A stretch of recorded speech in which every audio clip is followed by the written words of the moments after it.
Unit 17. You must be more careful. Lesson 65. The 65th lesson. 1. Read and act.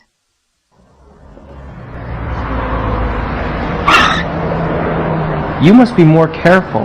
That car nearly hit you. I want to catch that bus. Well, you mustn't cross the road now. It's dangerous. A car may hit you. 2. Read and say.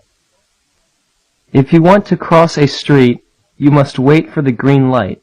You must not cross in front of the traffic. If the light is yellow, you should wait. It is better to wait and be safe.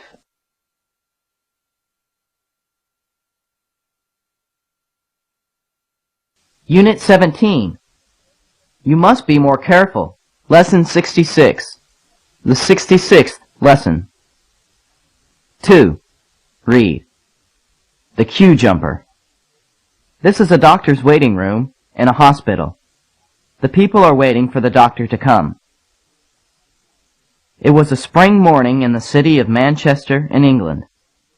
The weather was very cold, and many people were sick. So there were many patients in the doctor's waiting room. At the head of the queue was an old woman. She was a visitor.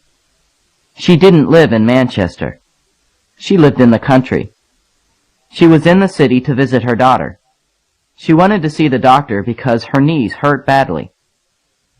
If I get there early, I can see the doctor quickly, she thought. So she was first in the queue. She sat nearest to the doctor's door. A man came into the waiting room and walked quickly to the doctor's door. The old woman thought he was a queue jumper. She stood up and took his arm. Slowly, she said, "Please stand in line. We were all here before you. You must wait for your turn. Do you understand?" The man answered, "No, madam. You don't understand. You're all after me. I'm the doctor." Everyone laughed at the woman's mistake.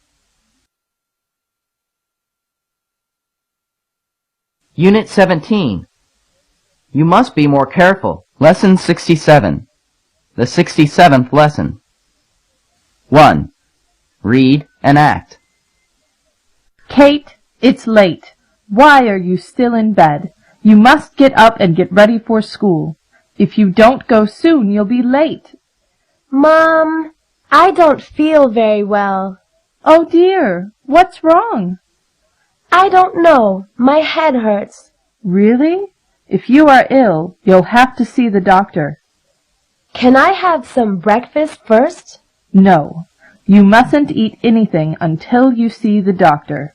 Mom, I feel a little better now. Unit 17. You must be more careful. Lesson 68. The 68th lesson. 2. Read and answer. Stop making so much noise. Mr. Smile worked in Richmond, but then he changed his job. He and his wife moved to another town. They did not have many friends there, but they soon met a lot of interesting people. After a few weeks, they often went to dinner or to parties at other people's homes. One day, Mrs. Smile said to her husband, "I think we have many friends now, and we must invite them to our place. What about a big party on December 5th? "Good idea! But how many will there be?" Mr. Smile asked. "Don't invite too many." Then Mrs. Smile began to write. Party, 6 to 9 p.m. "That isn't very nice," Mr. Smile said. "You are telling people that they must go at 9. So Mrs. Smile just wrote, Party, 6 p.m. A lot of people came on that day, and they all had a good time, so they did not go home at 9. In fact, they were still there at midnight when the doorbell rang and a policeman arrived. He said, "Excuse me, sir. You must stop making so much noise. Someone telephoned us to complain about it." Mr. Smile said he did not want to quarrel with the policeman, so everyone went home. They felt sorry they had to leave. When Mr. and Mrs. Smile were alone again, she said to him, "That was a surprise. Who telephoned the police?" "I did," Mr. Smile answered in a tired voice.